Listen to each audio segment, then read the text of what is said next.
하나님의 나라는 견고히 세워져 갈 것입니다. 사무엘하 3장 2절에서 11절.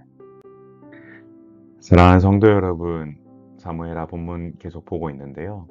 본문에서 다윗이 헤브론에서 낳은 6아들과 그들의 어머니를 상세히 기록했습니다. 이것은 다윗 가문의 세력 확장을 보여주는 족보는 아닙니다. 바로 이것은 사울의 집은 점점 기울어지고 다윗의 집은 점점 강하여지게 하시는 하나님의 언약적 신실함을 보여주는 대목입니다. 비록 이 아이들 중 일부가 훗날 다윗 가문의 비극이 되기도 했으나 이 시점에서 하나님은 다윗에게 하신 가문을 세운다는 약속을 지금 성취해가고 계신다라는 뜻입니다. 이처럼 인간의 눈에는 정치적 확장으로 보이는 일, 그리고 우리 눈에는 잘 보이지 못하는 일이라도 그 이면에는 자기 백성을 위해 신실하게 일하고 계시는 하나님의 주권 섭리가 있다는 사실을 먼저 기억해야 합니다. 사울 가문의 실권자 아브넬은 왕인 이스보셋을 능가하는 권세를 휘두르기 시작했습니다. 그는 사울의 첩 리스바를 범함으로 자신의 권력이 왕권 위에 있음을 과시하는 교만을 보입니다. 이는 사울 가문이 영적으로 얼마나 타락했는지를 보여주는 단면이며 하나님이 떠난 공동체가 어떻게 도덕적 자정 능력을 잃고 스스로 붕괴하는지를 적나라하게 보여줍니다.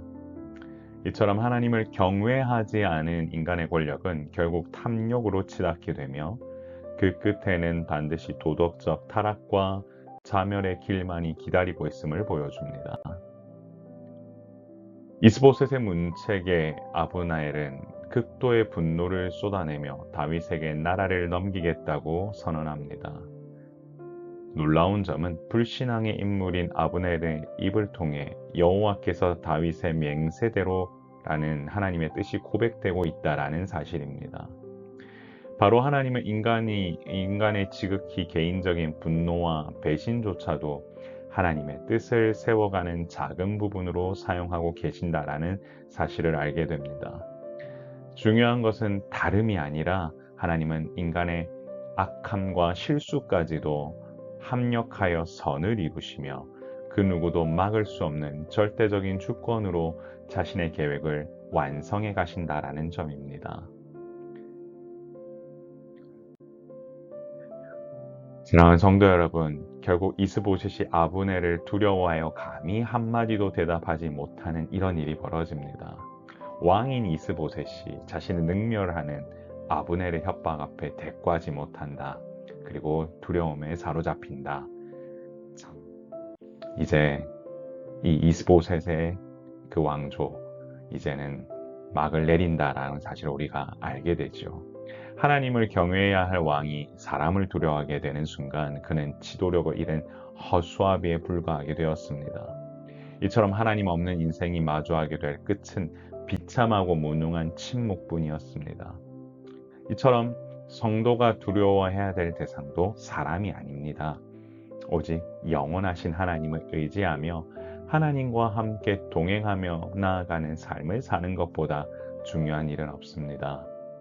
오직 하나님을 신뢰하며 나아갈 때 세상의 위협 앞에서도 당당하게 설 수 있는 참된 권위가 세워진다라는 사실을 알아야 합니다.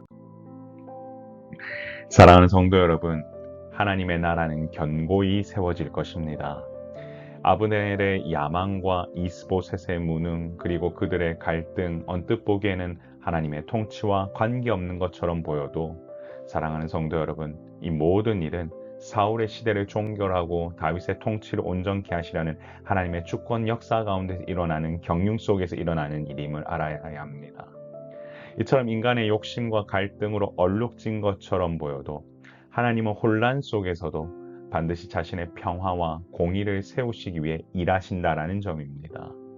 그렇기 때문에 세상의 권세나 인간의 관계에 일희일비하기보다 보이지 않는 손으로 역사를 경영하시는 하나님을 신뢰해야 합니다.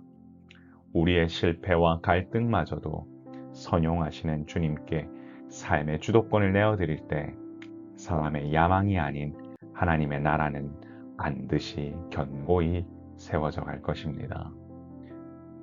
그렇기 때문에 우리 모두는 이와 같이 역사하시는 하나님을 신뢰함으로 믿음 안에서 굳건히 그 걸음을 함께 걸어가야 할 줄 믿습니다. 사랑하는 성도 여러분, 이렇게 한번 기도하며 나아가면 좋겠습니다. 주여, 믿음 안에서 하나님의 나라가 견고히 세워질 것을 기대하며 믿음으로 나아가는 인생이 되게 하옵소서. 사랑하는 성도 여러분, 여러분의 계획 가운데에 이 교회와 함께 동역하길 원하시는 분들 계십니다. 여러분, 말씀 안에서 먼저 하나님의 나라가 어떻게 세워져 가는지를 먼저 보시길 원합니다. 이번 주 우리가 복음에 대해서 나눴죠. 복음의 비밀. 그 복음의 비밀이 온전히 여러분 마음속에 와닿고 말씀의 그 놀라운 힘들이 생겨날 때부터 출발하는 것입니다. 우리가 무엇을 하든지 하나님 말씀으로 우선으로 잡고 나아가는 인생. 그리하여 이 교회 공동체는 그와 함께 말씀 중심으로 세워진 인생으로 나아갈 수 있도록 마음 모아주시길 원합니다. 그렇게 하나씩 나아갈 때 하나님께서 바라시는 놀라운 일들 경험하게 될 것입니다. 여러분의 의와 여러분의 감정이나 여러분의 생각을 먼저 앞세우지 마시고 믿음 안에서 말씀을 먼저 앞세우고 나아가는 인생 되도록 같이 기도하며 나아가겠습니다. 존귀하신 하나님 아버지, 은혜를 감사합니다.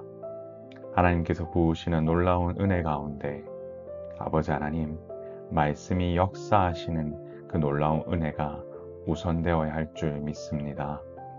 말씀의 은혜를 먼저 마음속에 새기며 자신의 생각들은 내려놓고 하나님 온전히 기도함으로 주님과 소통하며 하나씩 세워가는 개인과 가정 그리고 이 교회 공동체가 되도록 인도하여 주옵소서. 오늘도 성도들의 삶 가운데 하나님 개입하여 주셔서 자신의 삶과 자신의 가정 그것들을 바라보며 뭔가 부족하거나 어려움이 있다고 자조하는 말을 하거나 그리고 하나님 원하시지 않는 단어를 쓰는 그런 일 없도록 주님 말씀으로 역사하여 주시고 모두가 주께서 부으시는 은혜 가운데에 믿음 안에서 성장하며 정말로 주님 안에서 영적으로 부흥을 경험하는 귀한 은혜 넘칠 수 있도록 도와주옵소서. 이스보셋의 가문과 같은 사울의 가문과 같은 역사가 일어나지 아니하도록 우리 모두에게 하나님을 먼저 경외하며 나아가는 다윗의 가문과 같은 역사가 일어나게 하여 주시고 바라기는 하나님의 뜻을 먼저 온전히 세우며 나아가는 귀한 공동체 되도록 주님 역사하여 주옵소서. 감사드리며 우리의 생명 되신 예수님 이름으로 간절히 기도드리옵나이다. 아멘. 주님 원하시는 놀라운 일들을 경험하며 나아가길 원합니다. 함께 기도하며 나아가는 귀한 공동체 소망합니다. 샬롬.